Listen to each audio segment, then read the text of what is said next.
I'm Matt from Focus Training, and today I want to talk about collaboration. Now, we work with organizations big and small, and with leaders at every level in organizations. And just about everyone we work with now intuitively understands that collaboration is a good thing. Leaders don't need to be told anymore that they should get their teams to work together or that they should encourage cross-functional interactions. We know that collaborative teams are more innovative and that they're more effective. The question or the challenge that comes up again and again with our partners is, how do I actually make collaboration work? How do I get my teams to interact and come together on cross-functional projects? We have encountered three common barriers to collaboration in our work with our clients and partners. Let's talk about them.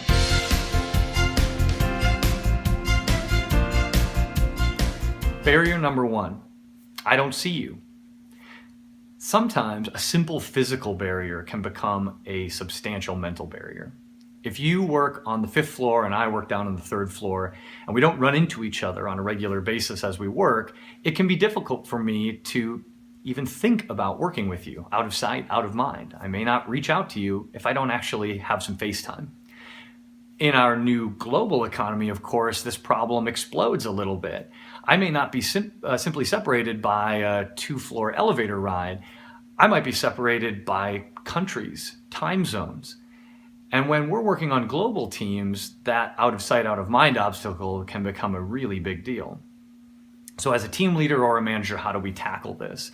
Well, if your collaboration needs to happen locally, do what companies like Harley-Davidson and Facebook have already done. Carve out physical workspaces in your office environment that encourage people to step away from their desks and sit down together and collaborate. Little project pods or small conference rooms where people can step away and engage. If you are looking at a global collaboration effort, you're going to have to leverage technology. This can be as simple as a series of web conferences or as complex and robust as an in-house social media tool that lets people engage and share ideas.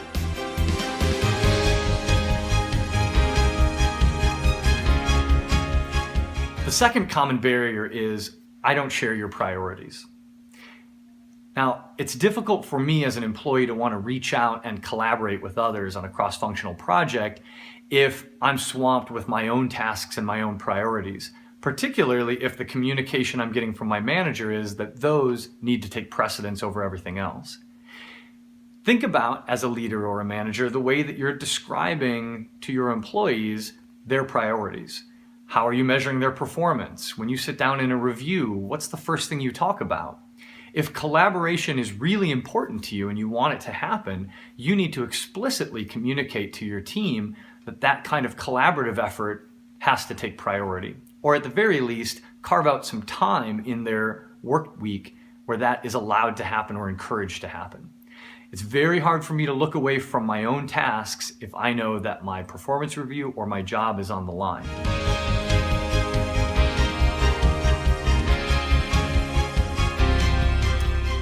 Third barrier we run into a lot is, I don't know you. Think back to middle school. You can picture that new kid walking into the school holding their lunch tray in the cafeteria and looking around for a place to sit. That social anxiety of reaching out to strangers never really goes away, and it can become a real barrier to collaboration in the workplace. Now, this can be overcome by something as simple as an after-work social event or a little bit of organized team building. But it's also not the most common problem. Sometimes the barrier to collaboration here is not that I don't know you as a person, but that I don't know what you do. A lack of understanding of your organizational function can keep me from wanting to reach out. Have you ever sat in a meeting and looked around the conference table and asked yourself, what is human resources doing here? How do they play a role in this project? If you're thinking that way, you're not likely to reach out and engage them. So, as a team leader or a manager, the solution can be cross-training, a rotational program, or shadowing opportunities, anything you can do to give other functions in the business an opportunity to share what they do and how they touch a specific project, where they add value. Once I understand that as a team member, I'm much more likely to reach out and engage. There are many barriers, of course, to collaboration in organizations big and small. These are three of the most common, and we hope that some of our suggestions will help you to take your team's collaboration to the next level.